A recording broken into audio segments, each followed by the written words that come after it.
It's episode 22, and you know what that means? The golden anniversary. Yes. Right? The golden anniversary. Classic 22. The double deuce, as some call it. I think only you call it the double deuce. That's going to be the name of the old Western bar that I open. Oh, Yeah, interesting. it's going to be pretty cool. Yeah. You want to have them saloon doors? Saloon doors? Yep. Yeah, of course. You got upstairs where the ladies can take them in. Yep. But not for what you think. Oh. Now I'm more intrigued by Yeah. what these ladies will be taking them upstairs for. Tax advice. Interesting. So an H&R Block upstairs. Yes. Huh. Split the cost of the building so that you don't have to pay full price. Yeah. But there's a lot of kinks to iron out because the men don't think they're going upstairs for tax advice, but then that's all they get. But you know what? They usually leave happy. Good.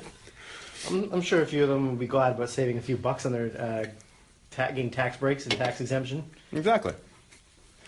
Things you didn't even know you could write off. I can write off... ironically, they teach you how you can write off prostitutes. But you won't be getting any there. Yes, there will be no prostitution exchanged in that building. What else is going on? Well, after our last recording, which was the Dome Show preview, Yep. we will be watching said Dome Show now. Yes, after the fact. So I'm sure many of you, by the time you hear this, and even by the time you don't hear this, will have already watched it and know things about it that we don't. But we're going to know about it very soon. Yeah. And then I'm excited. Just eagerly sit there, patiently wait for us to review the Dome Show. Mouths agape. Mouths agape, yeah. Ready for insertion. Mm-hmm. Just sit there and patiently wait for us to reveal to you our rankings as far as what the Dome Show was. So don't give up. If you don't see it in like a couple months, I want you to keep waiting. Keep waiting. Don't give up. It is worth the wait. And what do you mean ranking what it was? Like if it was in fact a dome show? If it took place in a dome? What was it a show? If there was a show. These are all things that need to be discussed. One thing I forgot we did, which is funny because it's one of the most recent episodes we did. When we did the Mania review last year, which was in August, which was pretty funny, we also did the Dome Show 7 months after the fact. I did not remember doing that. I don't remember doing that either. But apparently we did. I'm sure it was hard for us to remember. Yeah, we're like, oh, so that match happened. I bet it was good. I'm sure it was fine. Yeah. But yeah, so, yeah, and I think that was, because normally we actually don't do a Dome Show review for whatever reason. Yeah, it just never happens. Maybe this is the year that it'll change. Maybe this is the year. Probably not. This is, well, in terms of, like, the date, like, we're taping this January 7th. This is a perfect day to do a Dome Show review. Yeah. Only one small problem, we haven't watched the Dome Show yet. So, what are you going to do? Yeah. Life is hard, guys. Life is so Life hard. is so hard. So hard. But we press on. We do. And what we can do today, on January 7th, 2017, is awards. A thing we usually do. For 2016, because 2016 has happened. This is undisputable. Confirmed 2016 is over. Yes. RIP 2016, 2016 to 2016.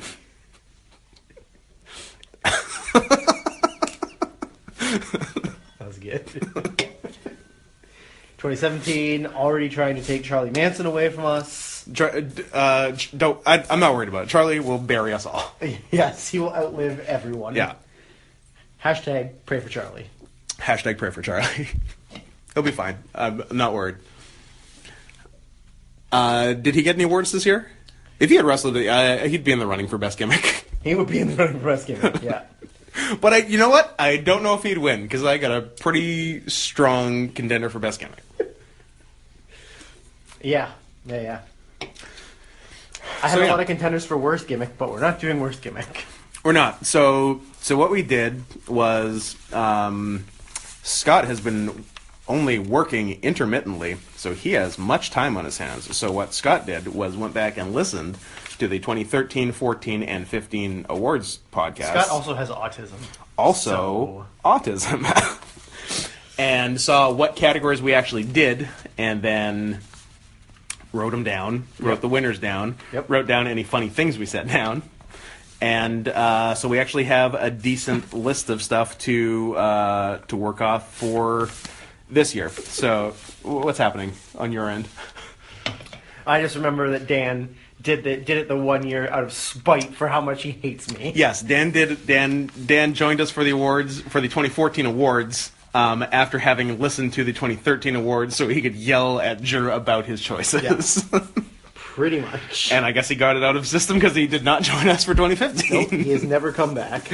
So, hope you feel better, Dan. Hashtag pray for Dan. Hashtag pray for Dan.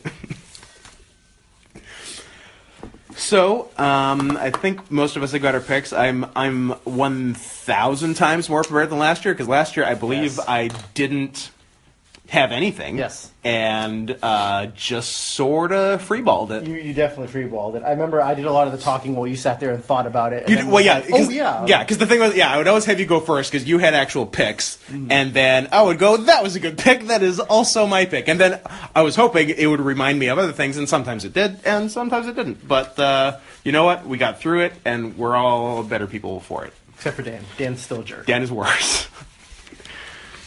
So, awards. Yes, awards, sir. Do you want to jump to it? Let's jump on it. Jump on it. Pony. Genuine.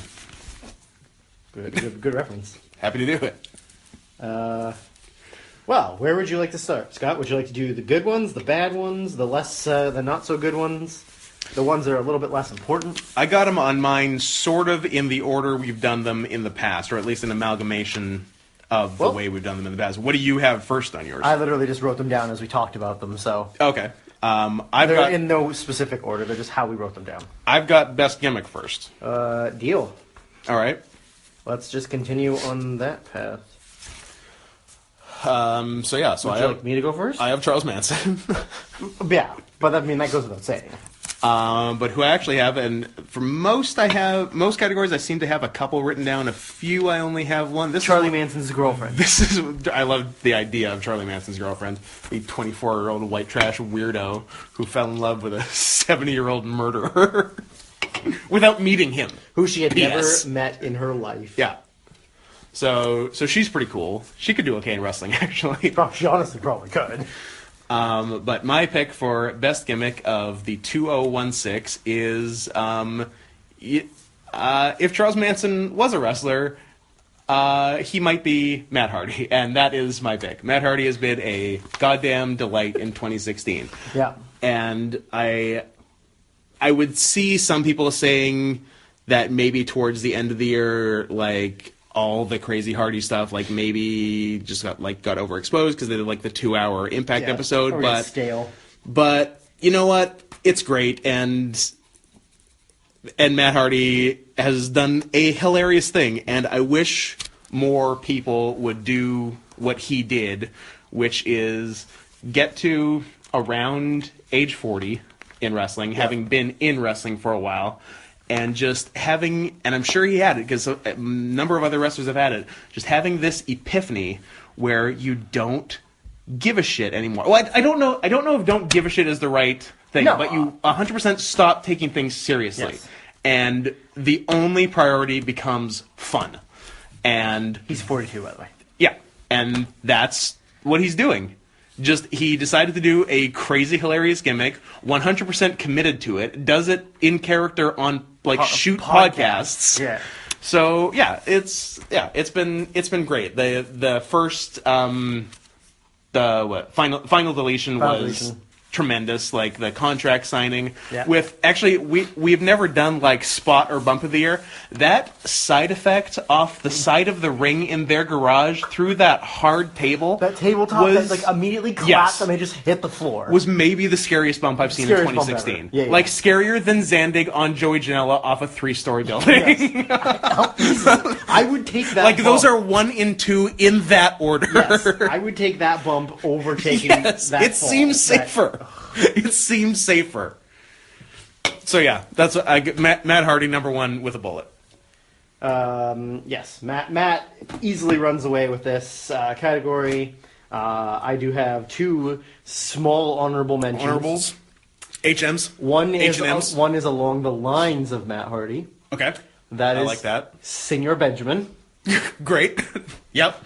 Um, His father-in-law. Just the fact just that getting he a is job. straight up immigrant Yep. who knew nothing about wrestling Nope. before Matt Hardy married his wife. No. Or his daughter. Yeah. And Oh, I wish Matt Hardy married his wife. That's an interesting situation. and Senor's a real cuck. P.S. That's the title of the episode. Senor's a real cuck. well, yeah, he just like the fact that they get him involved in things, Yeah. and he looks so uncomfortable doing it. Like when he has to taser He is people, not camera or when ready. he acts. Or when they had him in the Rivera Steakhouse jacket. Yes. Oh my God, Senor Benjamin in a fucking Ribera's jacket. What is going on? I lost. That might have been my favorite moment of the 2 hour, because that's where he had it, right, in the 2 hour deal. 2 hour one, yeah. That's so good. Unbelievable. And P.S. I don't know how even like the Hardys have Ribera's jackets. could not tell you. They have not done much in They Japan. murdered someone. And the secondary honorary mention, of course, the one and only Bone Soldier. Yes.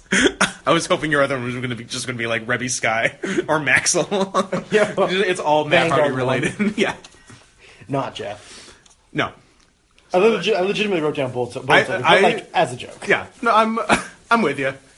It's a stupid thing that took an interesting turn. Yes. I can't complain. Soldier of Bones. Soldier of Bones. The Bone Collector. Next one I've got is one we didn't do in 2015, but did the other 2 years. Making a comeback. I got Worst Fed. Yeah. I'm pretty sure that we know which one Worst Fed is. I'm gonna say it's probably the same thing we said in 2013 and 14. A very good chance. It's TNA. It's TNA. Despite all the nice things we just said about Matt Hardy, because aside from that, TNA is a goddamn wasteland. Just between the Billy Corrigan thing and just like changing the names of titles again, and like the amount of garbage wrestlers they have that they seem to love and push. And just today, although I guess it would count for 2017 and not 16, did you see the new logo they revealed? It says... Look it up. It says Impact Wrestling. Yeah. The A in Impact Is an anus. is an owl. Okay. Yeah. And then Anthem's name is on it now too, like in the bottom because corner, they own their ass. because they own their ass. And Anthem hates money. Well, who doesn't? It's true. It's the worst. Who needs it? Yeah, I don't think that you can make an argument that For any other Fed? that TNA isn't the worst. Because could you tell me anything outside of the Hardys No. that has happened or was good in TNA this year? I 50-50 know who their world champion is right now, but it could have changed. I think it's Eddie Edwards. It's Eddie Edwards. Okay. I'm pretty happy I know that. That's more than most people know. I'm in the 1%. You're the way the look on your face tells me you've just found the new Impact logo. What the? It's an owl, right? What the fuck is that? I don't know, but it's an owl. That's like that's the logo that like some kind of investment company or Yeah. like a loans agency. Also, what I love about it, this perhaps speaks further to my autism, because normally you'd put like the big picture thing in the center of it, right? Yes. But the A is not in the center of the word Impact. Everything is a little bit to the side. Because Impact is 6 letters, so there is no center. Yeah. So the A is the 4th letter of 6. So it's also off-center. It's very... you know what? Now that you mention that, I can't stop noticing that. You will never not notice it for the rest of your life. Nope. It's a regular thinner I cursed you with. You did. I like that they kind of tried to make the C and the T a little bit wider. Like, I'm sure if you took that font and you lined everything up, you'd realize the C and the T are much wider. Yeah, to try to make it center. Are they not called TNA Wrestling anymore? I don't Are they fucking just know. called Impact Wrestling? Well, didn't they try to do that like 4 years ago and just like nobody cared. took to it? Just kept They're like, you're calling TNA assholes. Now, You picked a silly name in 2002 and that's your name forever. on a side note, Yeah. yes, TNA is the worst.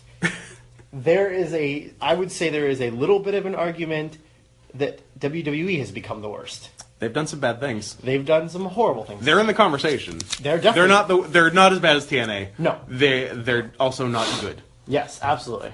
Raw is categorically a bad show. Yeah. A bad show. A terrible show. Yeah. Because somebody's got his hands in it too much and won't let things happen. And his name, Teddy Long. Teddy goddamn Long. He needs to holla playa. He needs to back off. Yeah. Just looking at one of the quotes I wrote down from 2013 when we named TNA Worst Fed. Mm-hmm. This may be the last chance to give them this award because they won't be around next year. And here we are. 3 years after I said that. Still going strong. We were going to have a party to celebrate the death of TNA in mid-2014. Yep. That was 2.5 years ago. We were going to have another one this year. This year. I don't know why TNA hates parties. I don't know why... But they just won't let us have it. I don't know why they hate us enjoying ourselves. But that's like their number one thing. I just want to have a party. Their number one priority is don't let Scott, Drew, and Kelly have fun. I just want to have a party. What's it take? Thanks, Anthem. What is Anthem's logic? That they're in control now. They can do what they want with it. But it is... on paper and in practice, a money-losing organization. And has been for a long time. Forever. But maybe now that they're... Like, Dixie's apparently out. Uh-huh. They brought back Jeff Jarrett and Dutch. Great. Maybe they think that that's what the problem was that when the Dutch were there, things were good. That'll turn it around. And then when Dixie came in, things got awful. Yeah. I don't know. I just don't see how they can ever make money. I don't understand how they... Like, if you look at the history of humanity... Okay. Is there something in the world that has lost more money consecutively, but still been a thing? Survived, yeah. Than TNA? I don't know if there has.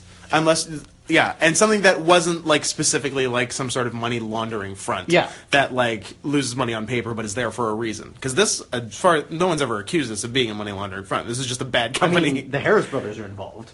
That's true. So, I guess we can't rule it out. No. They're funding neo-Nazis in the Virginia woods. But yeah, I don't know. This company is entering its...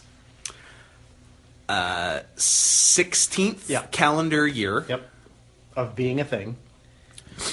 2002 through 2017. Yep. And, no signs of making money, and here we are. And here we are. I don't want to talk about them anymore. Let's go to the next thing. Yes, let's move on. You could pick one, or... We'll just keep going down the list. Don't go down mine. Also didn't do in 2015 after Dan... Got mad at me. Got mad at you. Best technical. I have an answer. Do you have an answer? I have several answers. Oh. I feel like there's some real obvious answers. Yep. I'm going to throw out one that I like as a sort of honorable mention, but like I haven't seen enough of him to really know, but that was because we saw him live. Okay. That would be Mark Haskins. Sure. I think Haskins, he really impressed me. I did not know a lot about him. Yeah, I had never seen him. He had a really good bola. He was great. I think he's very technically sound. Yep. He's got good movements. He's got good psychology. I didn't know anything about him. I know that Henry was super gay for him. Yes. And so that's why I was like, I'm probably going to hate this guy because I hate Henry. Sure. All reasonable. I hope you're enjoying Florida, you sack of shit.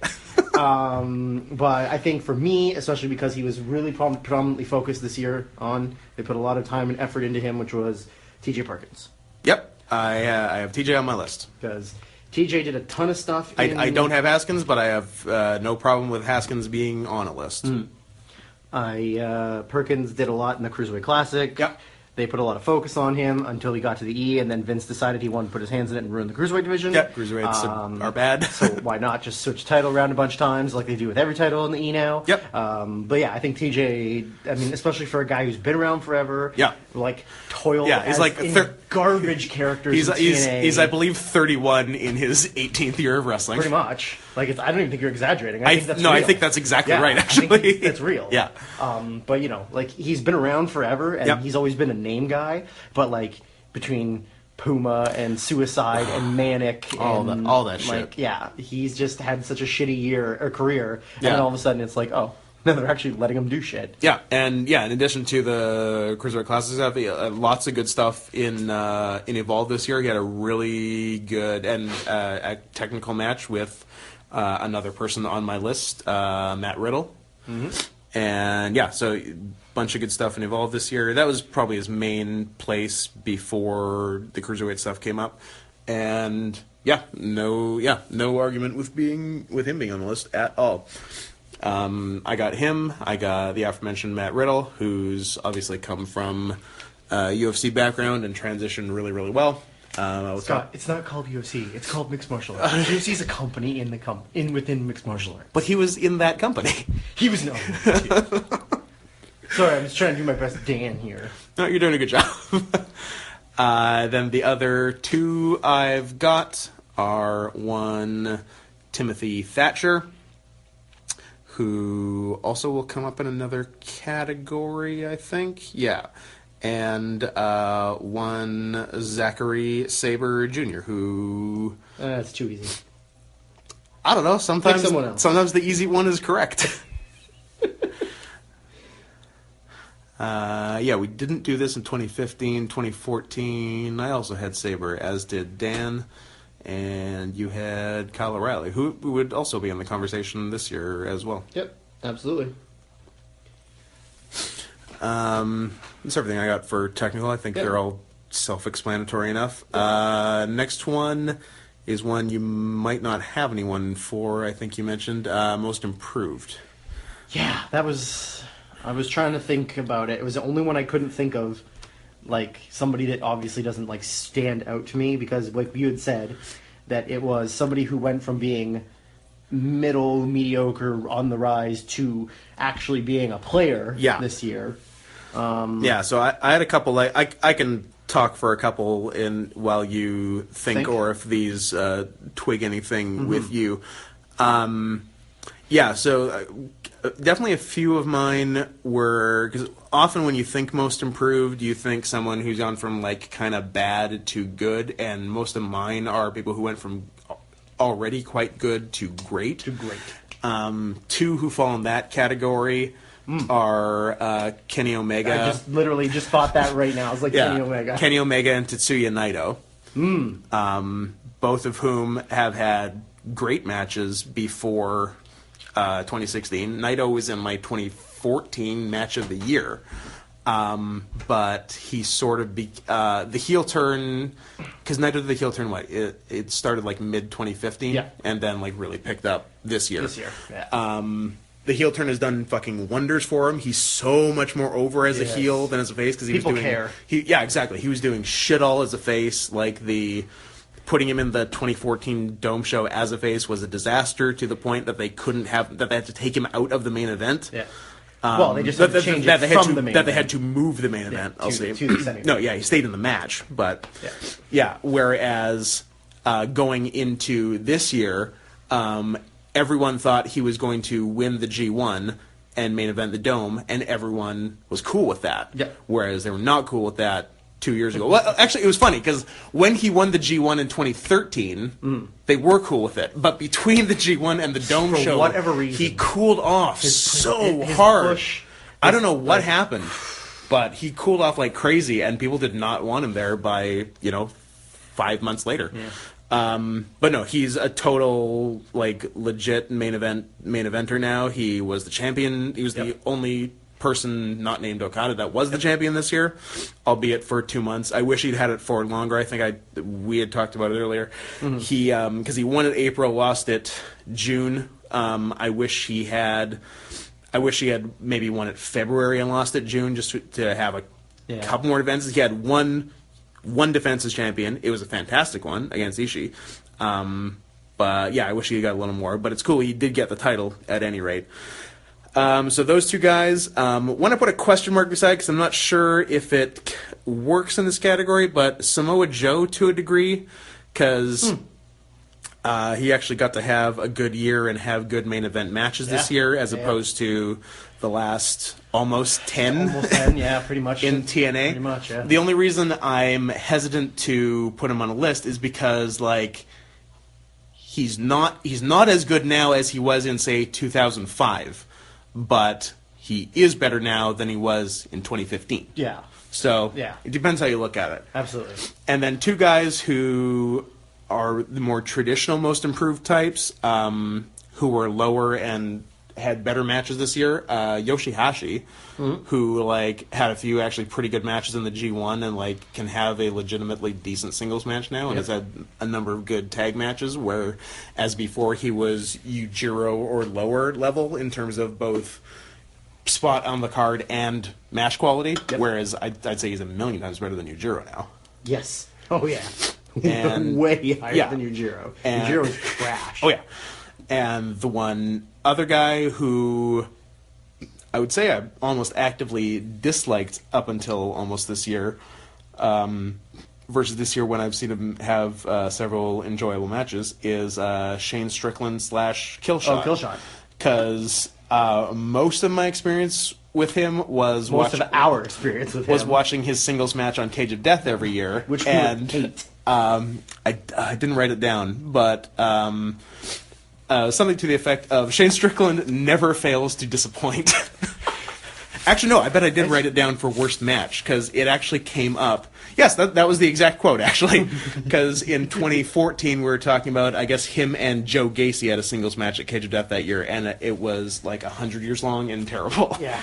And so, but he, had some actual fun stuff, mostly in Lucha Underground this year, but in a few other... He's worked some Europe shows. He's worked some WXW and had some good stuff. Yep.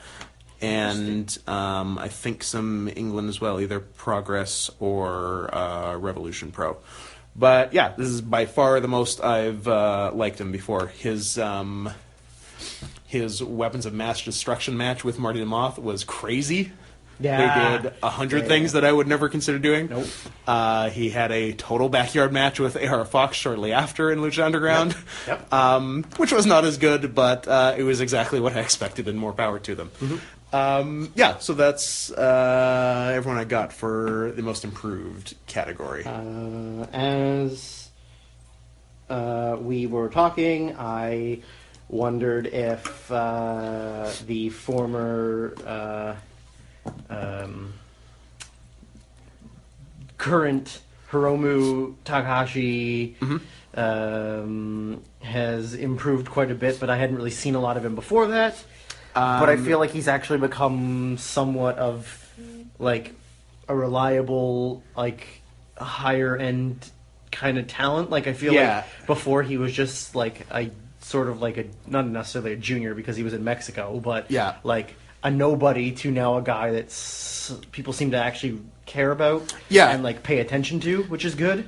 He's talking 2016 to 2015, just year over year, not that much. 2015 to 2014, absolutely, because that's when he went to Mexico and started doing the crazy series with Dragon Lee. So he's I'm sure.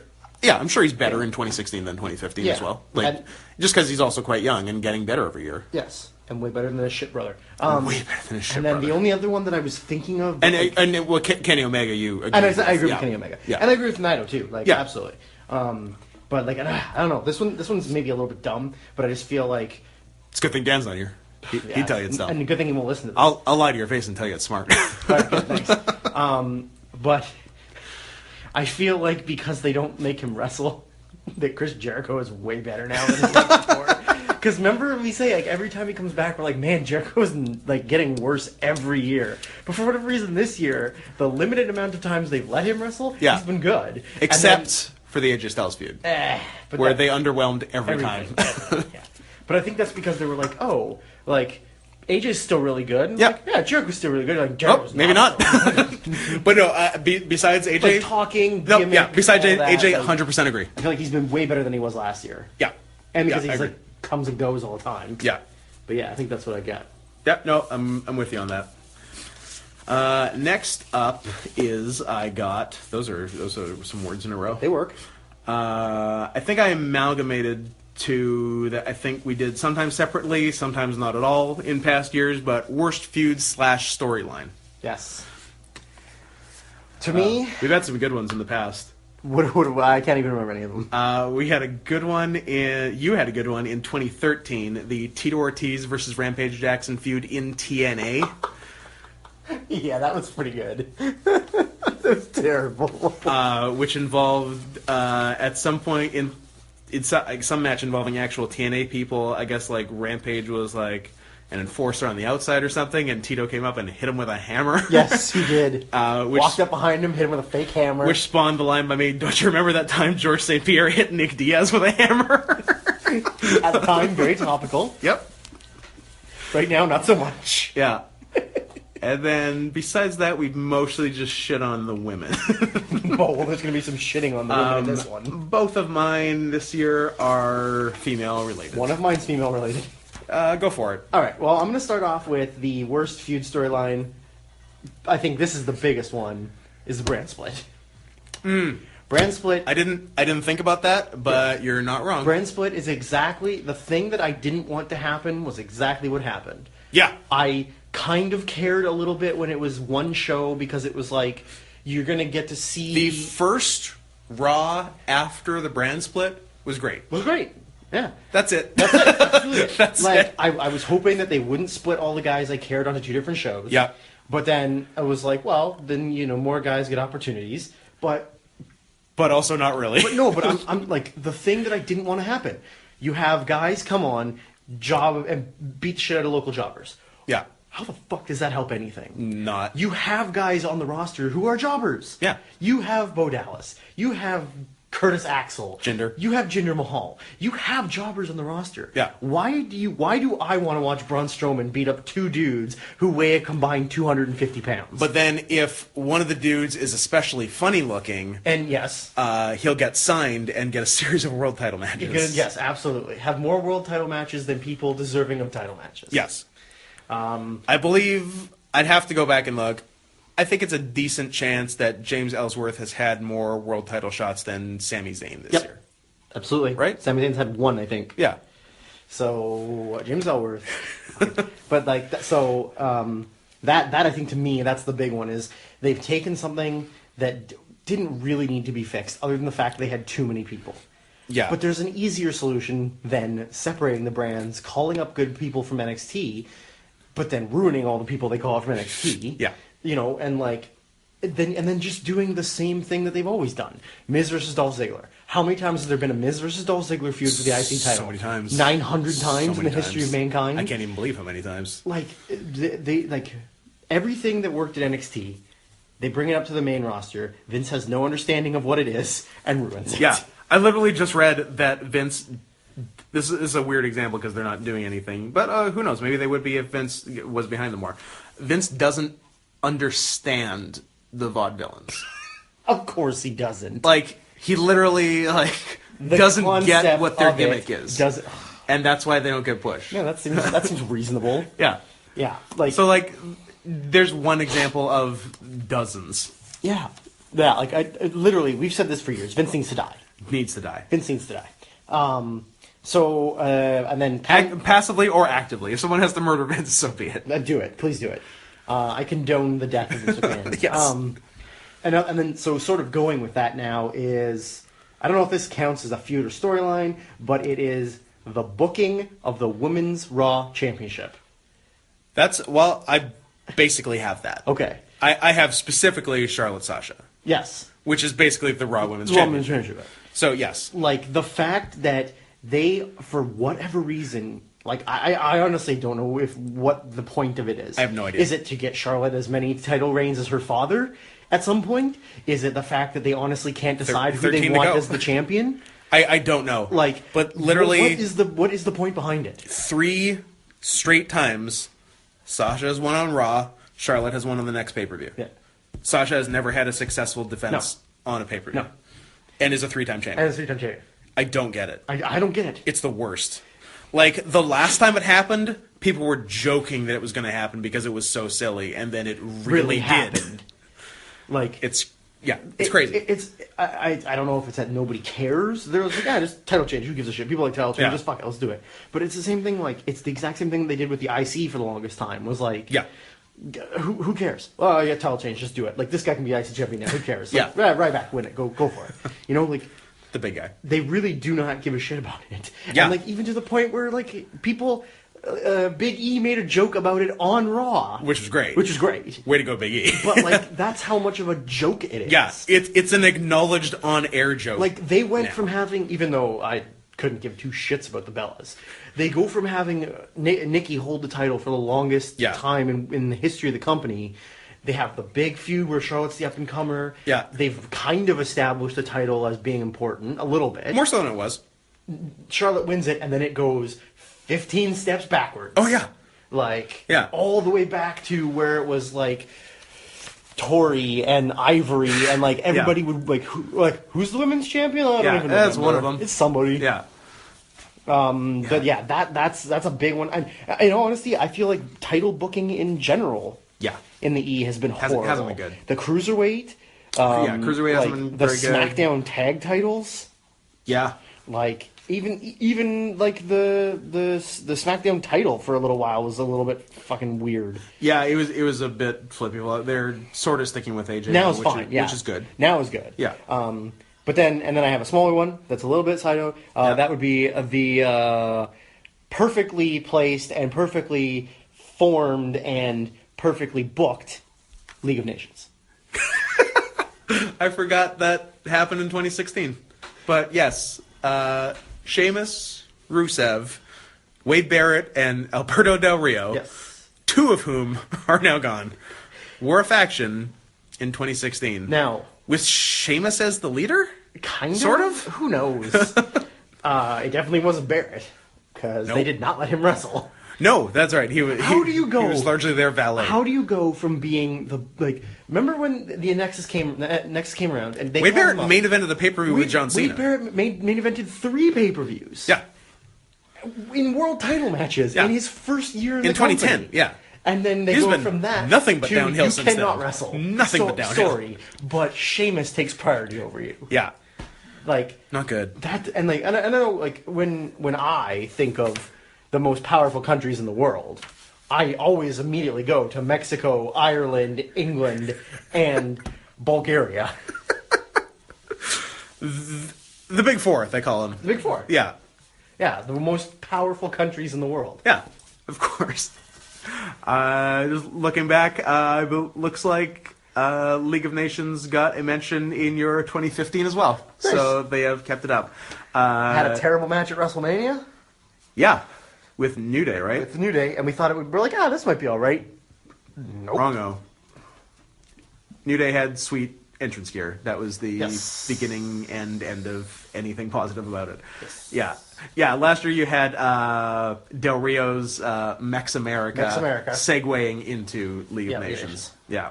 Good stuff. Because at the time, I think League of Nations had just it was very new. Yeah, they had a good 4-month run in existence. They did.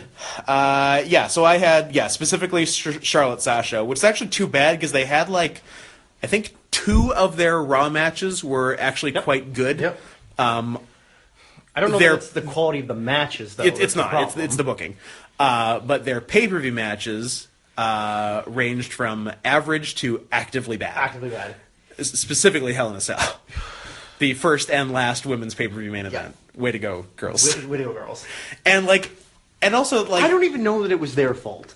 It was poorly booked. It was partly not their fault, and also like they were such dicks about even making them the main event. They would never actually commit to announcing it was the main. They put it on the poster. Then they unannounced changed it. Their mind. Yeah. Then somebody told them, Vince, you have to let them do this. For a while they were saying it's one of 3 main events, so it can be anywhere on the fucking card.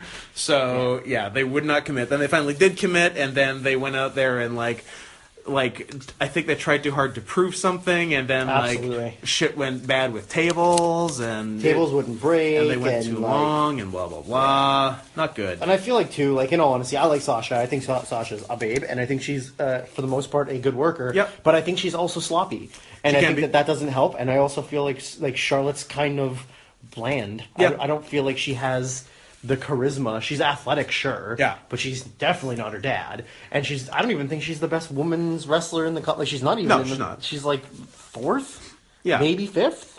Yeah, Sasha's better, Bayley's better, Becky's probably better. And Asuka if you count NXT. Yeah, so, absolutely. Yeah, so if you count NXT, and she's 5th. Maybe Athena and Ember Moon might be better than her too. She actually might be. Yeah. Yeah. So she's 5th or 6th. 5th or 6th.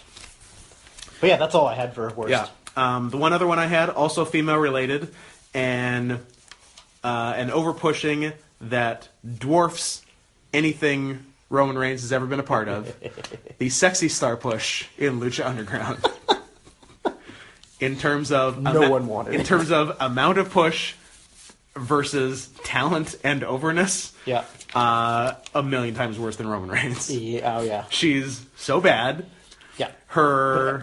Lately, because she's been in more promos. Yes. Her promos might be worse than her wrestling. Yes.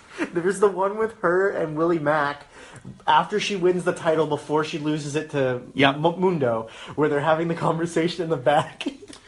Where he's speaking English and she's speaking Spanish. But like when she sees him, her reaction is so ungenuine. Like she's like, I don't want to do this. Like really, I don't care about you. Not an actress. We're not friends. She's not an actress, and they are not you and friends. I've never spoken in our entire career. There was one a week or two ago because someone keeps like hiding spiders on her, and this one she got like one in a box in the mail, and her reaction to it was supposed to be like an angry growl, but it just looked like she had the giggles. And then when you get to her wrestling, like she won the world title, she's really bad, she blows a lot, she does blow a lot, and she looks afraid to do moves. She looks scared all the time. Yeah. She takes 17 steps to get across the ring. So many steps. She's gone to the Kelly and Velvet Sky School of Rope Running. And it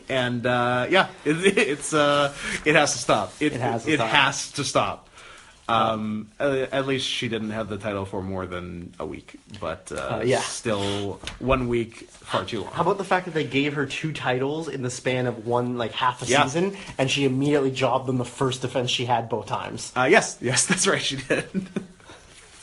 As it should be, but she shouldn't have had them in the first place. And I don't see why that can't take us to best feud / storyline. I agree. I also did have one that I wrote down just temporarily. Or as we were speaking, I wrote one down because I thought of a good small one to say, which is the horrible booking of Anderson and Gallows. And how they keep giving them these stupid, like the thing where they're feuding with the New Day, and they like had I don't know if you saw, but they had testicles in jars because they kicked Big E in the balls so hard. Heard about it, didn't see it. Like, and then they had these like doctor segments where they were pretending to be doctors and they were going to surgically remove the New Day's balls, and like they had a table set up at ringside with jars, and it said Big E. There was a fake ball in it. Then it was Kofi and Xavier that were empty, and they're like, we're going to fill those jars with your balls. These guys were one of them, but in theory they were one of the best tag teams outside of WWE for a year or 2 years. Yeah, a few years. Yeah, they come in and they're immediately a fucking joke. They haven't done Anderson anything. did finally get his first singles win. I saw. I couldn't believe it. He finally got a pinfall. I could not believe it. I believe it took the entire year. It took the entire year. It was like not this past Raw, but the Raw before. Cesaro, right? Cesaro, yeah. Yeah, amazing. Because, and like, Gallows is whatever, but... Gallows is fine. Anderson is really good, Could have been an IWGP champion If he had stuck around, he could have got it. Absolutely. He might have been in Omega's spot. What's his best match this year? I guess maybe the Cesaro match. I didn't see it, but like I didn't see it either. Has he done like he hasn't done shit? No, he hasn't got to do shit. It's been tag matches, and either they lose and he gets pinned. Yep, or always gets pinned, or it's some kind of like count out disqualification. Like it's like a multi-man team where they're not involved in the finish. Like whatever it is. Yeah, but like literally, I could not tell you what his probably something that it was probably like him, AJ, and Gallows versus somebody, and it was probably okay. Yeah. Like, he hasn't got to do anything. Whereas, he would have been in the G1 this year. G1? Got to actually have some big singles matches, but nothing. Or even like a good tag something. Yeah. Like, well, I guess you take the money and you go with it. I guess so. But yeah, so we can switch over to Best Now. Yep. What do you have, sir? I got a few things. What do I have? I got the... again, back to Matt Hardy, like Matt versus Jeff, like the lead up to Final Deletion was a goddamn delight. One feud that was really cool that unfortunately isn't going to get to resolve the way people wanted it to was the sort of the first half of the year, which was the Shibata versus Dads feud, where he like defended the Never against every dad, and actually lost and then won back with Nagata. And then that transition, after winning back from Nagata, became friends with the Dads. And then that turned into Shibata and Dads versus Noah feud, which is going to be really cool. But now that's immediately over, unfortunately, because Noah kind of fucked them. By selling to another buyer without New Japan even knowing about it.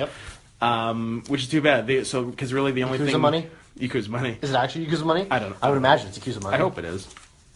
Really, the only thing we got a Shibata. Well, Dome Show was most likely going to be Shibata versus Shiozaki, which they did a match in Noah, which was like clearly to set up a bigger match, and that's probably never going to happen, which is too bad. And then what else did I have? I wrote down Lucha Underground ? Because I'm sure there was a fun feud in there, but I couldn't think of one off the top of my head. I guess like Marty Killshot is the first I thought of, and like there's some stuff. I got like Puma Mill is still going. Puma Mill's fine. I don't know. I feel like it's kind of meh. Or like Mill Cuerno, but Cuerno's gone now. Yeah, Cuerno's nowhere to be seen. Which is disappointing because I really like Cuerno. But he's really good. Okada versus Naito and in Gobernable's feud has been going on a lot of the year. And a fun one that I've more read about than seen, because I haven't watched that much from this Fed this year, but looks super fun. And if you could do me a favor on your phone, look up Chuck Taylor on Cage Match. The Dustin versus Chuck Taylor feud in Chikara, where Chuck Taylor lost the name Chuck Taylor to Stokely Hathaway. No, I thought it was that he retired... So Stokely copywrote Chuck Taylor and changed his name to... Yeah, so then Chuck Taylor couldn't use Chuck Taylor and became Dustin, all caps. Well, no, he's been Dustin in, like, Evolve and stuff. But throughout Chikara this year, he's used a bunch of hilarious names, and I think it lists them on Cage Match under his alternate names. Give me a second. So if you can find them and read them, we can all have a good giggle. We're going to have a good giggle. I'm looking right now. So these are some of the names that Chuck Taylor used in Chikara when he was not allowed to use Chuck Taylor. Are you there? I'm just...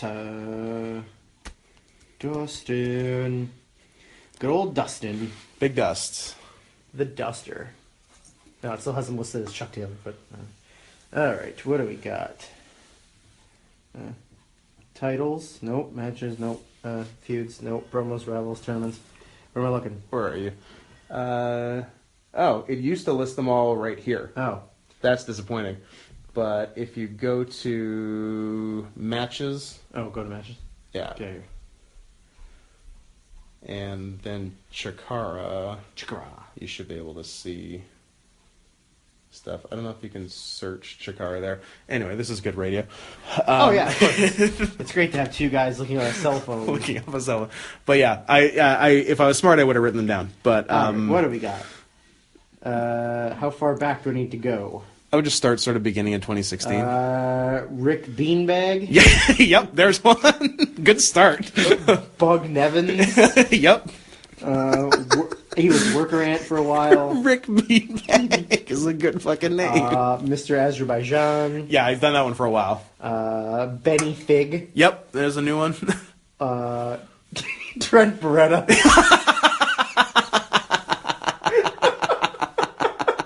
I forgot that. That's great. Karate Durling. Yep. Stewie Scrivens. Yep. Rich Mahogany. That's pretty good too. Slim Perkins. Yep. Howie Do It. Also good. And then it appears that he's been teaming with Chuck Taylor. Yes. I don't know if it's forcibly or if they formed some sort of alliance. These are things I wish I knew and things I wish I had researched. But, alas, here we are. How we do it. So good. And Trent Beretta. That's classic. Carry on. So yeah, that's everything I got for Feud storyline. I actually didn't have a lot. But I did stupidly think of another worse one that I'll quickly mention, Brock Lesnar versus Goldberg. Yep. I do very much enjoy the Chris Jericho, Kevin Owens best friends. They're great. That's amazing. One thing someone mentioned, which is not wrong, but also I don't care. They're a undercard comedy act that just happens to be the main event. Yes. But who cares? It's fun.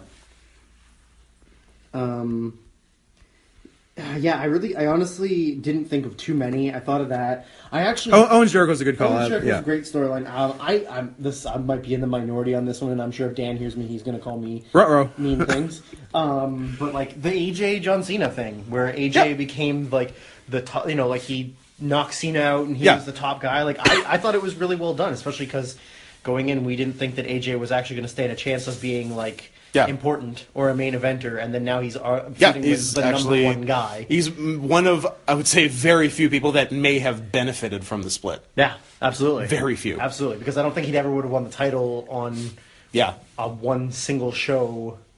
So, yeah, I think that the AJ and Cena was good. I enjoyed it. Yep. And now it's coming back to start 2017. I literally forgot they were wrestling at the Rumble, but they are. But yeah, I'm sure there's something else. I'm just not. I liked in concept, but not in execution. The Undertaker versus Shane McMahon. Fuck no. The Sheamus Cesaro team.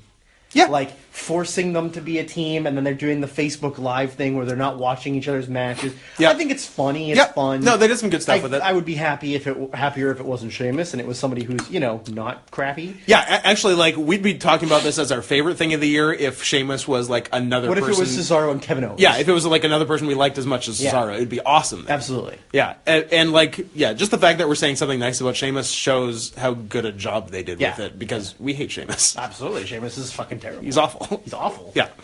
So, best possible use of Sheamus. Yes. That being dragging down Cesaro. Next one I got is an interesting one. I don't know if you have anything for it.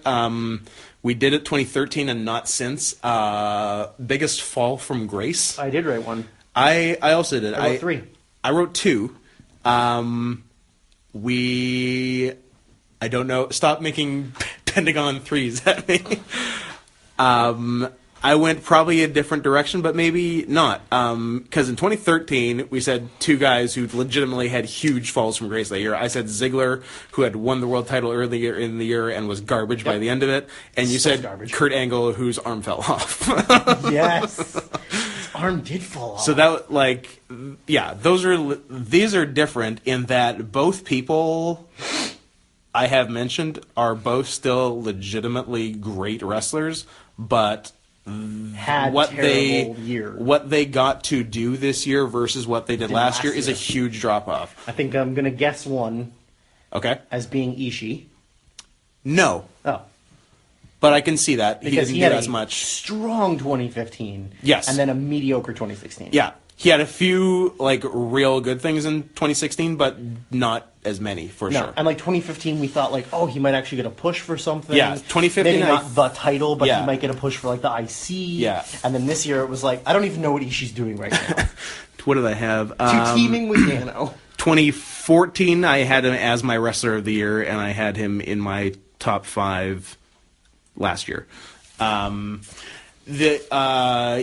sort of along the same track, in that they were involved with New Japan last year. The two guys who had my and your 2015 match of the year, Ibushi and Nakamura. Okay. Nakamura's I admit a weirder pick, but like Ibushi hasn't done really anything of note this year, sort of by his own choice. Yeah, he's been weird. Besides the Cruiserweight Classic, I don't even know what else he's done. Tiger Black W. Yeah, did Tiger Mask W Mask W. in what Meltzer called the worst Ibushi match he's ever seen. Partly because of the incredibly cumbersome mask, which we get to see again today. Absolutely. And he just did like a few like random shows, and I wish he had just stuck with New Japan and kept having like incredible matches like he did in 2015, but didn't so much. And then Nakamura obviously gets signed to WWE, and by WWE I mean NXT, even though he's getting into his late 30s and should be on the main roster immediately. But I think they signed him for the purposes of like being the flagship for NXT. I guess, but I don't think that's what he should have been signed for. No, but see, for me, like I feel like he has better potential to have better matches on NXT than he does in the main roster. Probably yes. Because the main roster, I feel like they would pair him up with somebody garbage, Yeah. and he would have to try and Get something out of him. out of a good garbage guy. A Whereas real NXT, Sami Zayn Braun Strowman situation. Yeah. But this way, like he had the feud with Joe. He's now going to feud with Bobby Roode. Yeah. He's potentially having a match with Cassius Ohno. All of which will be good, but but this year, like the Joe match, like all the Joe matches were pretty good, but none were like crazy standout match of the year stuff. And like his only like match of the year candidate is him and Sami Zayn. Oh, and him and AJ at the Dome, his last New Japan match, obviously. Yeah. He like it just. Going to NXT versus being the number one guy in Japan. Had he stayed in New Japan, and like last year, he had the 2 best matches of the year: Ibushi, Tanahashi. Yeah. That was my 1 and 2. Yep. And this year, he's nowhere in my matches of the year. So that's why I had him there. Yes, that's fair. For me, there was. They're like not as important as those ones because I just did them as guys who like were something and now are nothing. Right. For the Raw. After WrestleMania. Yeah. Nobody gets a bigger pop than Enzo and Cass. Yes. Crowd loses their goddamn mind. They are the hottest thing for They were super 2 months. Hot. Yeah. Like, the hottest thing. And now, nobody gives 2 shits about them. Kinda, yeah. Nobody could give... And the thing is, Enzo's the mouthpiece. Cass is just big. He's not a good wrestler. He's not a good mouthpiece. Well, I heard you can't teach that. You can't teach that. Yeah. Enzo's an okay wrestler, but they only let Big Cass wrestle. Yeah. And he's awful. He's not good. Yeah. He's lanky, he's uncoordinated, and he's boring as shit. Yeah, he's not good. On the same spectrum of that is the guy that they're currently feuding with, which is Rusev. Rusev went from... he was a big deal once. He was a big deal. He was feuding with Did he John Cena. I was going to say, did he wrestle Cena at Mania, or am I crazy? He wrestled Cena like a million times, and they had a decent feud. It was good. But now he's literally been he's been relegated down to like the stereotypical. We have nothing for you to do, so we're gonna have this guy hit on your girlfriend, and you try and you can beat him up. Yeah, which is garbage booking. They've been doing that for 20 years. Mm-hmm. The other one that I don't know how much it fits. I just feel like I'll tell you if it does. I will be the deciding factor. Yes. But just because, like, in the past he has done stuff, and there's been times where he gets a big push, but I just feel like at this moment he is, like, the furthest from being important or relevant he's ever been, and that's Taguchi. Yeah. He's like a complete joke, jobber, Like, that's all he is now. Yeah. He's Except when he randomly goes to the finals of Best of the Super Juniors, which is so weird. So weird. But, like, he's the... Although Yano's a face now, but Yeah. I'm going to say he's the face version of Yano. Like, kind of, yeah. he's just there for comedy. Yeah. You know, he does a lot of, like, silly, goofy things now. He comes out with, like, weird hats and glasses, Yeah. and he comes out dressed as Doc Brown. Yeah. And, Or like, at the very least, he's just doing his Eddie Guerrero cosplay. or his hero cosplay. But man, he's become nothing. Yeah, and like at one point he was basically like you could make a case that he was the ace of the junior division. Yeah. Yeah. In like the previous decade, the late aughts. Yeah. Yeah. But yeah, he's nothing now. He is in fact nothing now. Further than irrelevant. Yeah. He had the title last year, didn't he? He had the title last year. He went because went back and forth with Kushida on it. Yeah. Yeah. And they actually had like quite a good match. I don't know if it was where Taguchi won or where Kushida won. I don't remember. But they had a really good match. Yeah, that works for that. That can move us into most overrated and looking. I have so many for this. I only have two, so you can do more than me on this one. Okay. Just looking back at the past 3 years, one name seems to keep coming up, and I think it might again this year. Roman Reigns. I do not have Roman Reigns on my list this year. I do, because I am a slave to tradition. It's a good thing to be a slave to, rather than being a slave to picking cotton. Yeah, given those options, I will take tradition. Looking back, when we did our first one in 2013, which is just when Reigns started to get some pushback. Singly stuff. Yeah, but like some pushback from the fans. Oh, yes. End of 2013, so Shield was still a thing. Yep. But yeah, because so I said in 2013, which was somewhat prescient, Reigns is going to get a big face push when the Shield splits up, and I don't know how good that's going to go. So someone called it, and I wrote beside that, "Whoo boy."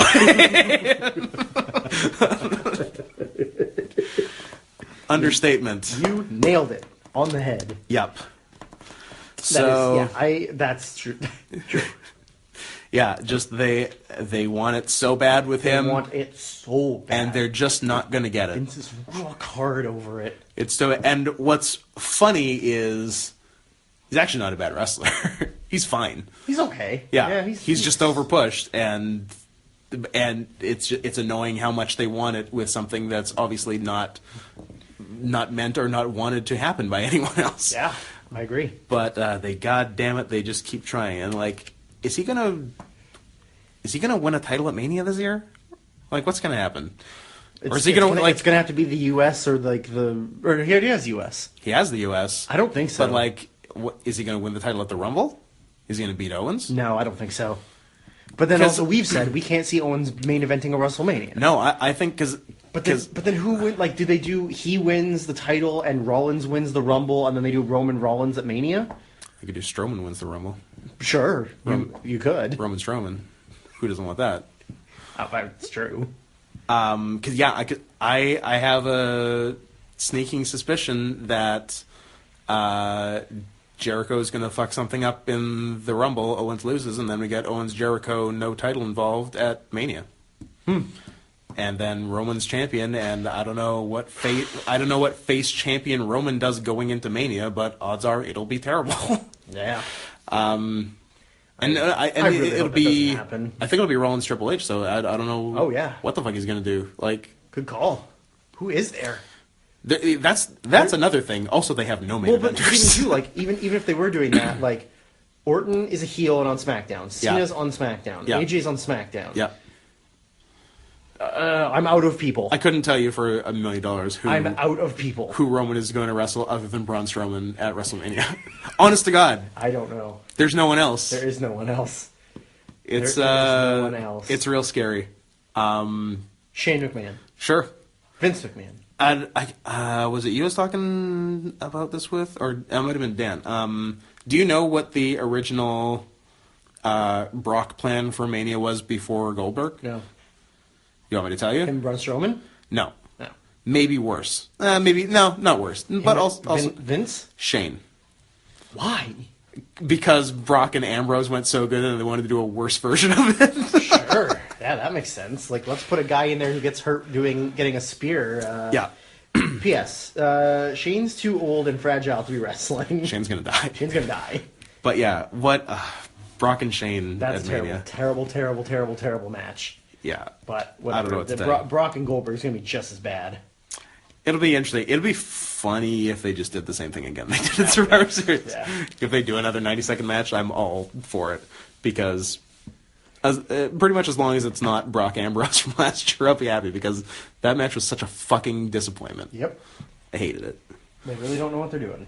My other most overrated person is Sexy Star, and I've already said a bunch about her. So go ahead. I totally agree that she's super overrated. Well, I have a few. Some might be... This is obvious, some might be frowned upon. This is your first year not saying Reigns, by the way. Yeah. Very exciting. But you know what?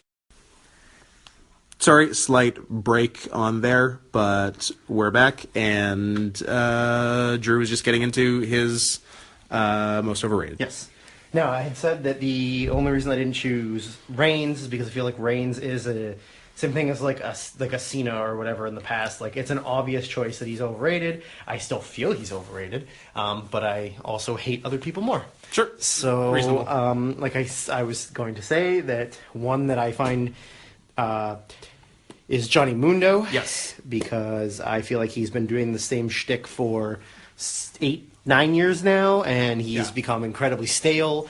I don't feel like he's a good actor, and I don't. No. And like, I think his strikes are like very terrible. Yeah. Not good strikes. His finish, he can't even hit because he pulls them in close and then overshoots them every time. Like, he beat Sexy Star doing it, and the only thing that hit Sexy Star was his arm because he overshot her. Yeah. And he beat her for the title with that. With his arm.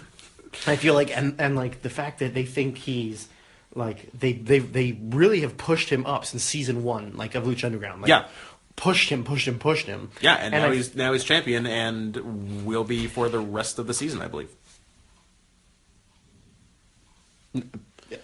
Yes? Yeah, I think so. Are you sure?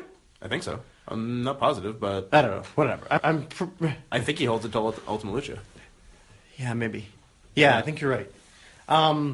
But to go alongside him, that's the rest of the Worldwide Underground. Yes. Because PJ Black is garbage. Nothing. He is nothing. Ty is horrible. She's one of the worst women wrestlers. She's bad, and them teeth. Yeah. and then like Jack Evans, I don't know. Jack's kind of fun, but but Jack's been doing the same thing for years. Yeah. And like, is he entertaining to watch? Absolutely. Is he crazy, weirdly athletic? Yes, absolutely. Yeah. But like, I don't know. I feel like I've seen all of his stuff. Yeah. Like, there's nothing new from Jack. No, probably nothing new. So that's why, like, I just find all of them to be overrated. One that I said last year, I think, possibly a Ring of Honor wrestler who's kind of old and has a mustache. Nope, didn't come up. Oh, well, I think Silas Young is garbage. He's a terrible garbage person, and I don't like him. He, someone pointed out on a message board or something that Silas Young has had an amazing string of disappointing singles matches with New Japan wrestlers this year. Because like Shibata Ishii, is that what it was? Yeah, Shibata for sure. I think Ishii. I think he had a Tanahashi match in there. Oh my god, why? I think he had a Liger match, and like none are good. None are Why good. is Silas getting a push? I don't know. Is it because he's friends with people who are in charge of booking? I don't know. Maybe he's fucking delirious. But I don't know. he's terrible. I hate everything about him. Yeah. I don't know if I find him terrible. He's done one good thing. That was fuck the boys straight. Fuck the boys, yeah. Yeah. I certainly don't like him, and the comment about the constant underachievement with New Japan guys is very true. And he's just a guy. And they push him like much more than just a guy. Also, not to go, just take one step back, Worldwide Underground. When I think of Worldwide Underground, I think of Victoria, BC, Washington State, California, and then South Africa. Yes. Worldwide. 3 West Coast North America and South Africa. Truly, that's what I think of. Worldwide. Also, all white people. All white people. Okay, so... The League of Nations is more multicultural than that. Yeah. And then the last one I have, I don't know.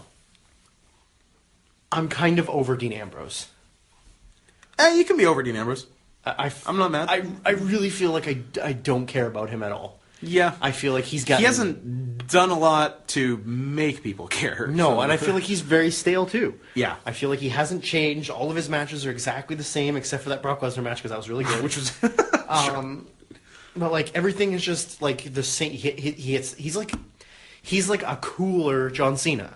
He hits the exact same spots every match. Yeah, he's pretty formulaic. He just does his same thing. Yeah. Like it's. I don't like watching it. I really do not enjoy watching it. Yeah. Yeah, I definitely was much more into him as part of the Shield than now, for sure. I feel like he's had bits and pieces of good stuff, but then he's also... I didn't see it. I heard him and AJ at TLC was good. I haven't watched it. I heard it was good, but I didn't watch it. Yeah. But yeah, that's all I got. I'm sure there's other ones, but yeah. Reasonable.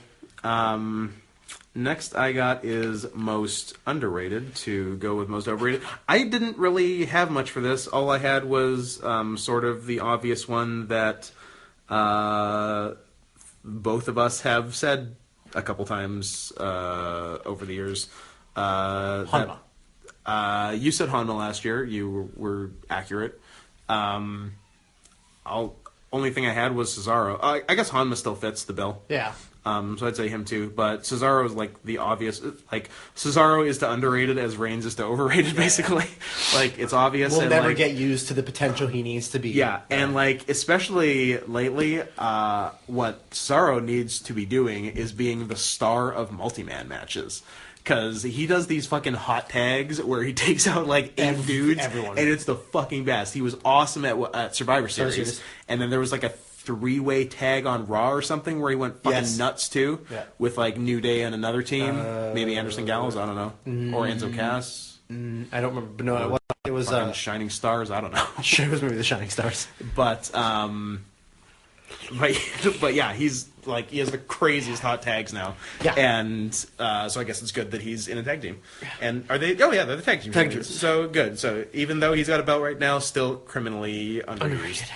Yeah, maybe one day. I don't know. Like I don't know what I'm expecting. Like he's not going to get the world title, so I don't know what is going to even happen. But just let him have good matches in the mid card forever. Yeah. Let him have a bunch of matches with Sami Zayn or something. Yeah. Yeah. I'd be game for that. Yeah. So I wish I had something more exciting for underrated, but nothing that much came to me. I have a couple that are not like maybe not as obvious, but I feel like the Revival are super underrated. Yeah. They're probably the best tag team in a major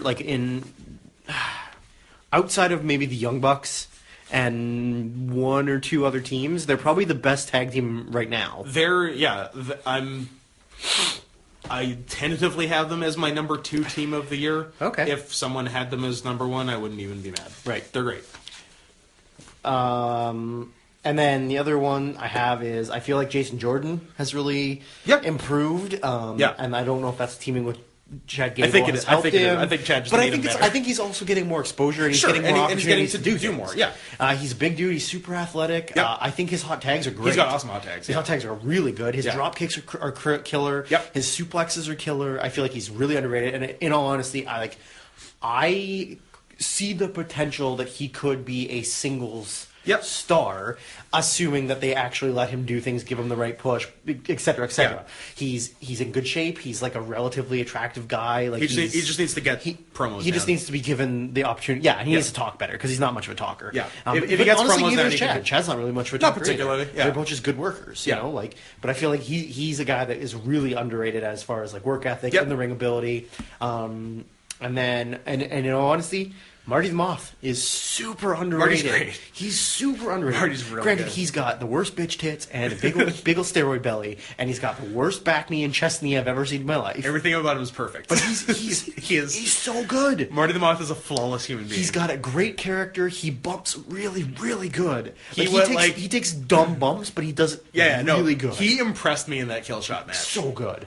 Like, he did some shit in that match. So much good shit. And he's, great character, great promos. Yeah. He's good. Yeah, he's really good. He's super fun. I think the E gave up on him real fast. Yeah, I don't know if you saw this most recent Lucha Underground. I've seen last week's, but not this week's. He choke slammed the fuck out of his sister. Fucking murdered her. It was so good. I like that. That's good.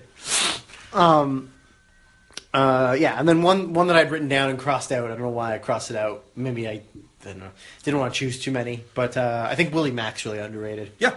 I feel like he's done a lot in the last few episodes of Lucha Underground. Yeah, this is the most 4-pack challenges and the title matches. This is like the last 2 months are by far the most he's ever got to do in Lucha Underground, and he's always been that good.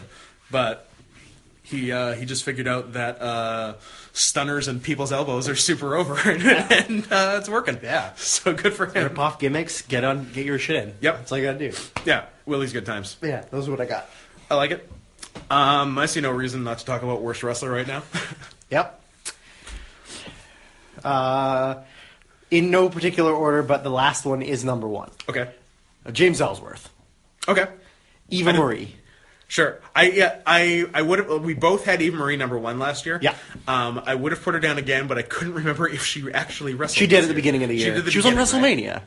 Oh yeah. Remember they did Team Total Divas versus Team whatever. That's right. Team were not on Total Divas. And actually, she had a match with Asuka, didn't she? And it was awful. Good stuff. Yeah, I forgot about her. She doesn't wrestle enough to be number one. She's still on the list. But James Ellsworth, Eva Marie, the Authors of Pain. Oh man, another great call. Totally forgot about that. They are awful. I've been slacking on my NXT bad wrestlers. Yeah, and number one with a bullet, Braun Strowman. Yeah, I got. He's my number one. Yeah, I got. I only did two. But he put Eva Marie there too, because I honestly wasn't sure if she got in a ring this year. So yeah, Eva Marie, Authors of Pain, awesome call. I totally forgot about them.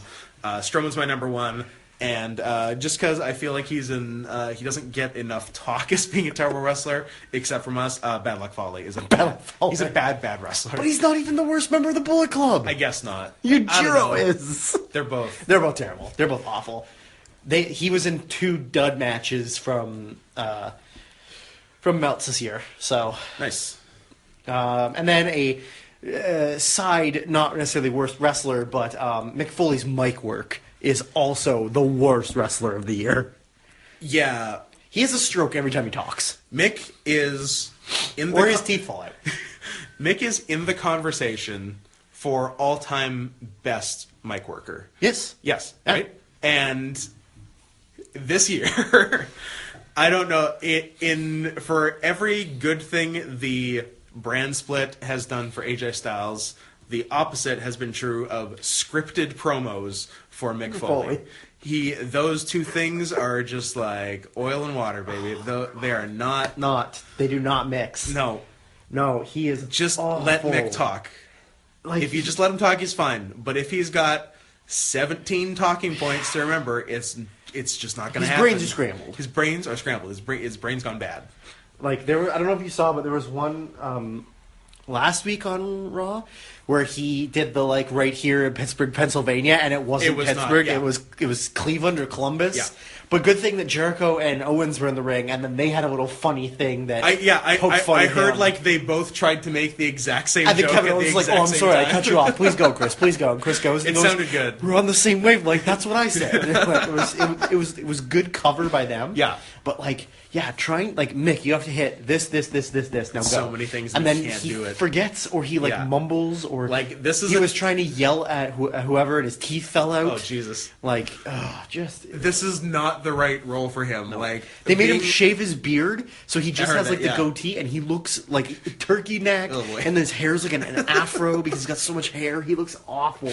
Yeah, being commissioner guy and having to talk about 10 different things every promo is not good. He should just be in a feud with doesn't really make sense because he's not wrestling. But what he's good at is just being in a feud with one person, just focusing on one thing, and just letting him talk about it. Just don't do live things. Record things so you have more control over it. But when he was commissioner back in the day, he would sit in his little office. Yep. You'd have one guy come in, you'd film the promo. That works well. Then you film the next promo. Because then he had time to think. But you putting him out there on live TV or having those live in the back things with Stephanie McMahon, it makes him look like he's retarded. Yeah. It makes him look like he's a real fox rabbit. Yeah. It's Worst. It's just not good. Also, Braun Strowman is the worst and might be in a world title match at WrestleMania. Very good chance. That takes us to worst match. What do you got, sir? I wish I had Braun Strowman in something, but he really only did squash matches this year, so Yeah. nothing was bad enough to be the worst. I have He was in the Survivor Series, but yeah. it was fine. Whatever. I have the same number one as you and the same number one as everyone else. Rebel versus Shelly Martinez from TNA, One Night Only, Knockouts, Knockdown. Yep. It was reviewed side by side, both by Brian and Vinny, and don't know if you were there, but we watched both at Dan's. No. It is actually worse than Charmel versus Jenna Maraska. -5 stars. The famous -5 stars match that you hear at the beginning of Botchamania. It is actually worse than that. Now, I don't remember. Did they change the rating of Charmel and Jenna Maraska so it wasn't -5 stars? No, they kept it. Okay. So both are -5. Between the blowing of simple spots, Yep. The vagina work, Yep. Shelley yelling about the vagina work. Shelly yelling about the vagina work, the entire finishing sequence, which consisted of who was doing the dive. Shelly was doing the dive. Rebel's on the outside. Shelly's doing the dive. A tope. To set up for the dive. Shelly does the hop thing before they start running, but she hopped too many times and it was just sort of weird. Yeah. It was a lot of hopping. Yeah. And then she ran quite slowly. Yeah, did not commit to the dive. Off the ropes. Best I and other all best minds on the subject can figure is that Rebel was supposed to block the tope. Yes. She was doing and forgot. Yes. And I think Shelley realized that as she was running and diving. Yeah. So she just dives and does a missed tope to no one. Gets hung up on the ropes without anyone stopping her. Yeah. Which looks like nonsense. So she dove as if she was getting hit. But didn't get hit. And Rebel turned around as if she was like, "Oh, I'm supposed to catch this tope." Uh-oh. And then was like, "Oh, one of us doesn't know what we're doing." Yeah.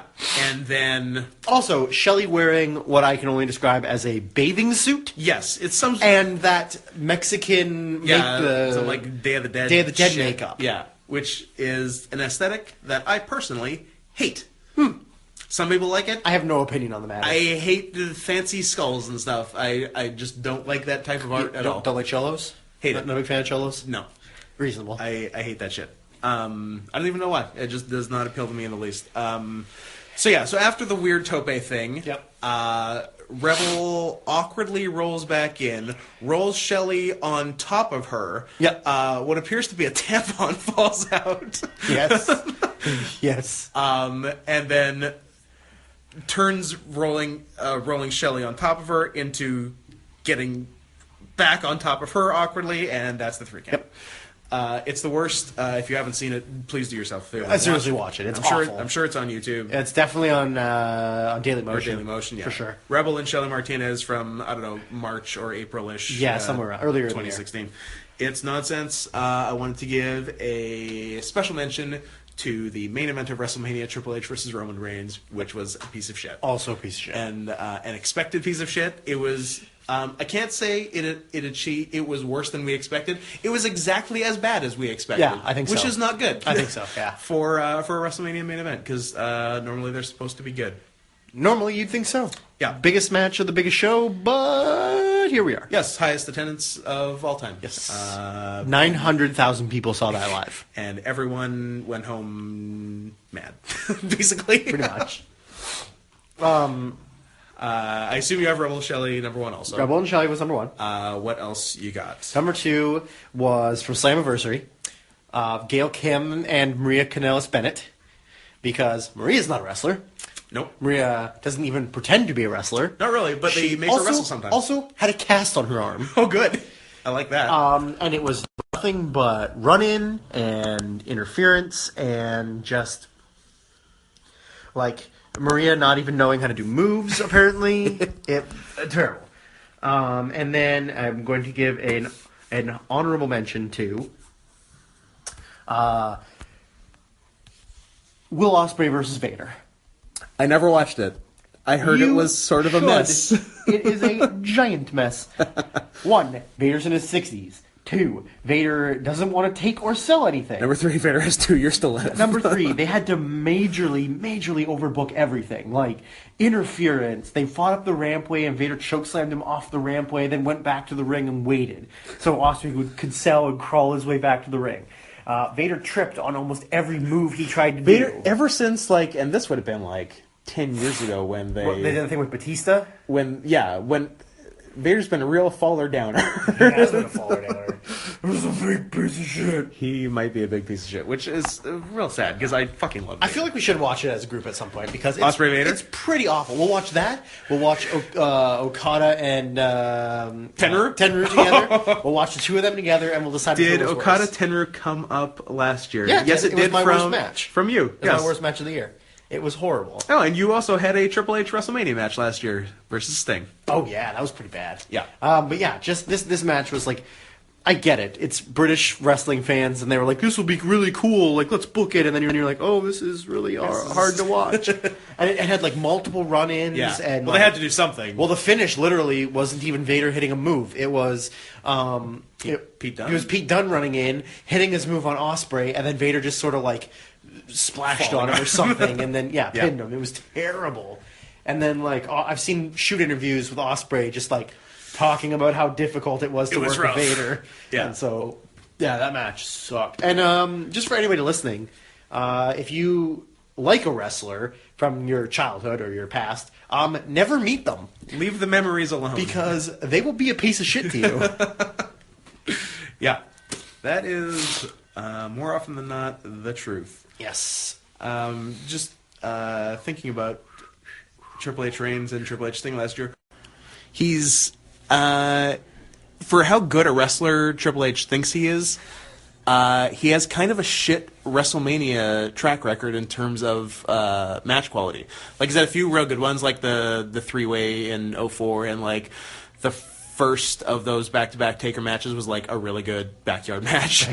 But like he's at like the last two we've both mentioned in worst match of the year talk. Yep. That fucking Goldberg match in 2013 sucked. Yep. And like the Jericho 02 was no good, Booker T 03 was no good. Like he's got a shit WrestleMania record. That Booker T match. Man, that was bad. It's the most racist match I've ever seen. Oh, I should mention we have Shane joining us for first time in podcast history, I believe. History of this. We're going to have people arriving for the Dome show over the next bit, so there will perhaps be more people. But as I we hope go, Dan doesn't show up. as we go through, Shane, please feel free to interject anything that comes up. What we're moving on to now is Rookie of the Year, which is usually a pretty tough Usually one. tough. Because not of what we many qualify. true rookies get to do much. But I have one. I also have one. Maybe it's the same one. Maybe it is the same one. It's his first full 12 months of wrestling, so I think We're on the same path here. Matt Riddle? Matt Riddle. Yeah. Matt Riddle. Yeah. Riddle. Shane and I watched a chunk of Matt Yes, we Riddle not that long ago. It was really good. And The he's thing pretty too fun. is he's good. He's Like, good. He's really Like, good. He's like, in terms of like going from some sort of Other contact shoot fighting something, yeah. to a pro wrestling transition, like he's like Kurt Angle level adapting to it. I love how much Dan fought me on when we were doing the bowler rankings after that night when he wrestled Kyle, and I was Yeah. just like, yeah, it's just not my thing. And Dan was like, that was one of the best technical Yeah. matches I've ever seen live. And I was We, like, Dan, yeah, it's not my thing. I really don't care for it. After at Bola, we tried to rank every single match. Okay. It was tough. That's The last day was top to really bottom. hard. It was Yeah, crazy. and four of us had to like reach a consensus on it. Yeah. Well, like And- I just remember like people wouldn't budge on certain things. Yeah. So it's like, no, Hero and Liger was here, and then it's like, no, Hero and Liger was not here. Yeah. It was here, and we're just like, hey, And, like, Dan would concede things of like, I I'll will give you agree this, that but- Liger and Hero was here if this was here. But like all right, fine. Dan and Drew were pretty far apart on Matt Riddle versus Kyle O'Reilly. Okay. Yeah, I never said it wasn't No. good. Yeah. It was the It fact was that it was a shoot fighty yeah. kind of wrestling Dan, match. and Dan that's not likes my- that style much more than Yeah. you. Yeah, if it's not your style, it's not your style. Yeah, but Dan and I did not see eye to eye on that, and there was a Yeah. lot of back and forth. That good thing. Remonstrating. Good thing we were sleeping in the same bed, and then we could spoon it out Oh, later. shit. Yeah. Yeah. I've been there. We all. Do you build the pillow fort between you and Daniel, or do you just... No, go it for was one blanket. Dan was under that blanket. I was Okay. on top of this blanket with the other blanket over top of me. Ass to ass? Ass to ass. Yeah. There's no chance of a penis slithering over. No. and, Not accidentally. Safe- only if safety- Dan tries. safety Unless first. you're Hasidic and you cut the hole. Cut the hole, into of course. blanket. Yes, absolutely. Interesting. Yeah, Rookie of the Year. I think pretty much everyone's going to have Riddle number one with Who a did bullet. we even have last year? Last year, I had Gable? I had Kamatachi, who is not a true rookie by any means. No. That was just his first big year. And you, oh no, we both had Gable, Yeah, and yeah. I also had Kamatachi, Oh, okay. but he didn't count that much. Yeah. And also only other one this year, Dragon Gate has a few like actual promising rookies, but none have done that much this year. Isn't there a guy in All Japan who debuted in like October that they're trying to push as their like big guy, like their new big rookie? There might, yeah, I don't- think there is I a don't rookie. remember his I'm name. trying to remember who. I remember seeing. followed All I remember Japan that seeing it close. in a thing, and then I was like, I don't know who that is. Yeah. But keep talking, and I'll look it up. That's about it for rookies. Anything else on the rookie front, Shane? I Yeah. fucking watched like 5 matches. Yeah. in 2016. Exactly. And they're all Matt Riddle matches. And they're all Matt Riddle. So he wins. Yes. Next one I got while you're looking for stuff, Drew, is best team. Yes, sir. There's one that's a staple of every time that we do this thing, Yep. 2013, 14, 15. and they are almost always number one. I believe I'm going to assume that you have him as your number one. Him, the team. Or them. Sorry, They. them. Pronouns, please. Pronouns. Pronouns. I prefer I prefer they. they and them. I believe. I'm species fluid. Ew. The person I thought of, but I don't think it was the person that I saw. Sato? Kiichi Sato? Could be. I don't know No? him Okay. well, but very well could Says that he debuted like in October. be. Okay, so he would count. But I just read. I don't Yeah. know anything. So I imagine that you have the Young Bucks as number one. It's tough not to give it to the Bucks every year.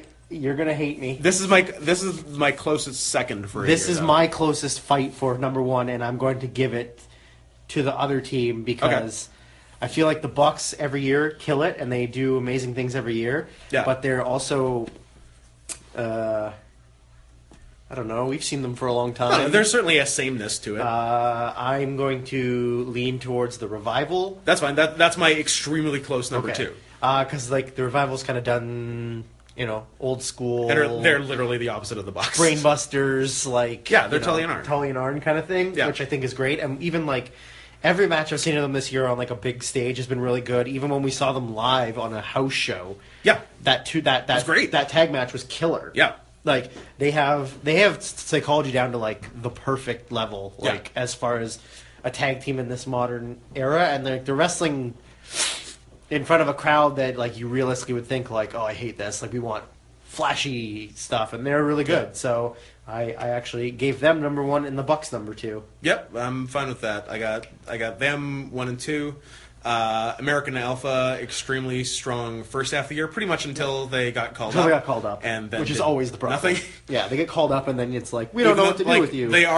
They just won the SmackDown tag titles, but until that, they hadn't done shit. From the most logical team. From the to most me. logical team, Randy Orton and Bray Wyatt, classic tag team. Classic tag team. Shane just has a look of astonishment on his face. What? Oh yeah, Randy Orton's in the Wyatt Randy family, Orton's a Wyatt now, by the way. P.S. What? Yeah. Oh, yeah. Just like them too? No, He wears a sleeveless he hoodie. wears a sleeveless hoodie. So he maintains agency over...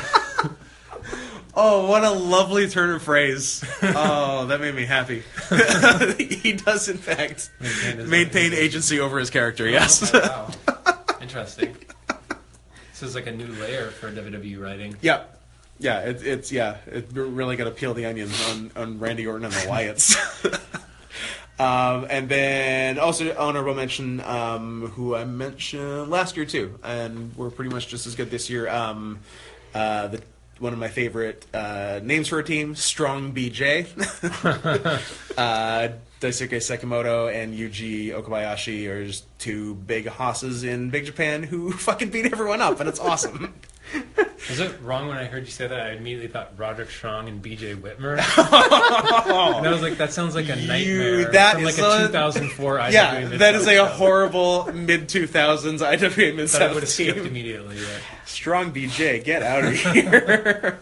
Yeah, no good. There is one more that they don't team that often, but obviously we got to see them live, and I'm super hardcore gay for both of them, but that is Pentagon and Phoenix. Yes, Because and they had some killer matches at Bola. yeah, they had two of the best matches at Bola Best or match at anywhere.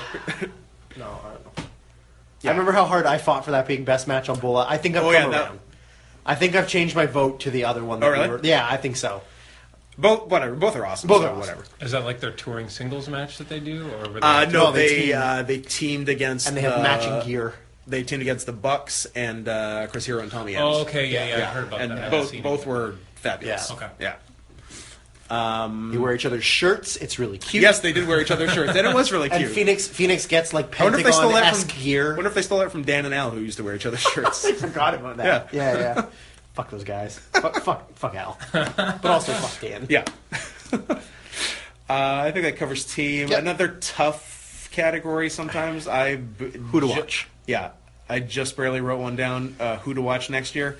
I didn't have anything until earlier today when I was just thinking, like, the Fed that's actually really good at using the who to watch guy first is Beyond.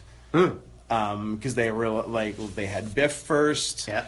And then other examples. But no, they're really good at that. No, So this year and going into next year, I think Keith Lee will be very interesting. younger brother of Trevor Lee. If by younger brother you mean giant black man. So yes, the complete equal of what Trevor Lee is. Giant black man who does Canadian destroyers and no hand somersault launches.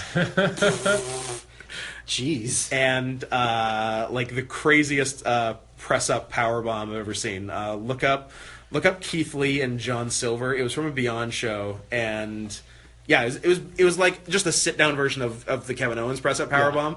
But when he presses him up and catches him in like full on power bomb position and keeps him there, and then power bombs down as hard as he can, and I thought the ring was going to break. It was great. So he was the first one that came to mind because he's new on the scene. He's doing some stuff in Ring of Honor. They seem to be doing him and other large black man Shane Taylor against War Machine in just like a bunch of hoss fights, which have all been pretty fun. I love hoss fights. Yeah, so I think he'll do some more interesting stuff this year, and I feel like there's more, but I couldn't think of anything. So if you got anything, great. Mine is a giant question mark after my answers because I couldn't think of anything. So I just put like who to watch because of the situation, not because of who they are. So like my thoughts were like that guy from Jersey Shore. yeah, the dude Okay. with the abs. Yeah. I I don't know how he figures into this, but go on. Well, like Hero going back to NXT.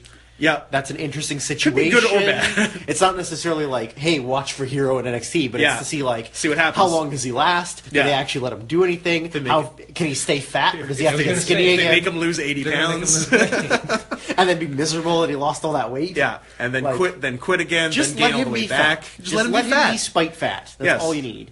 I have more to say about Hero later. And then I think with Marty coming over to America and doing more stuff with Ring of Honor, Marty's a good call. Like see what he Marty's can do. also not a bad pick for most improved because he had like he was good before, but his 2016 Yeah. compared to any other years was Yeah. much better. But yeah, him coming over, that's a good one. And then with the no longer cooperation between New Japan and Noah, hopefully Suzuki does something. Yep. Yeah, what the fuck? I would love to What have the Suzuki fuck? come back and do something. Hopefully we will see him in some. He will not wrestle tonight, but I hope he makes an appearance on Because the show. one of the reasons I got back into wrestling, modern wrestling, was Suzuki and like Yeah. the AJ Styles match, and I come here to watch the Dome show, and then immediately he gets shipped off to fucking Noah, like a dead, dying promotion. Like, Yep.